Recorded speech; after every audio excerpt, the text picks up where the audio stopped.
头来乡亲啊，继续来看这个艺人王力宏甲李静蕾之间的战争，平息3礼拜又过来起风波。讲王力宏隔离出关，回到李静蕾甲3个囡仔所住的所在去探望，结果咧，这个李静蕾是来指控着王力宏带3个生分的男子，想要强行入去厝内，互伊起价要赔，囡仔嘛惊甲大哭。 事后有平面的媒体来报道，讲王力宏的经纪公司抢这个李静蕾，若有证据就来告，唔通利用媒体过来引发着事端。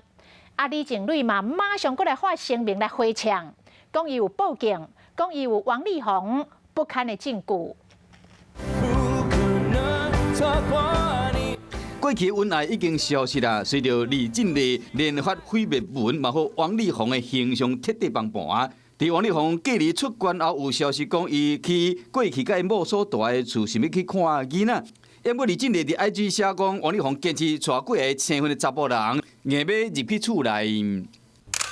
李静蕾点名讲，经过3礼拜，除了真侪奇奇怪怪的消息以外，真正需要面对的是甲囡仔的人身安全问题、甲精神的苦痛。原来王力宏的会室咧，只是用来平息社会公论的手段。说来，佫讲到王力宏无经过同意，就硬要带2个查甫人入门。不管李静蕾反对，佫威胁讲，若是无要互伊入门，就无要转去看囡仔，甚至要求这个监控爱摕掉。李静蕾表示讲，厝内干那囡仔，安尼互伊会惊。结果看监控，发现讲，毋若王力宏 所讲的2个查甫人尔，甚至后壁佫比其他毋捌看过的查甫人，工作人员佫特别甲讲，爱伊徛伫后壁，这会毛骨悚然。这李静蕾佫讲到，王力宏本来拍算要压锁匙直接入去，一直出来伫摇这个门，囡仔惊甲哭出来，伊本身的手嘛一直拽。 经过3礼拜，才阁写文章控诉王力宏内外不一的行为。对了这个代志，王力宏方面目前无公开回应，也过平面媒体引述王力宏经纪公司的讲法，呛李静蕾讲，若是有证据就去告，唔能够利用媒体甲社会公论兴风作浪。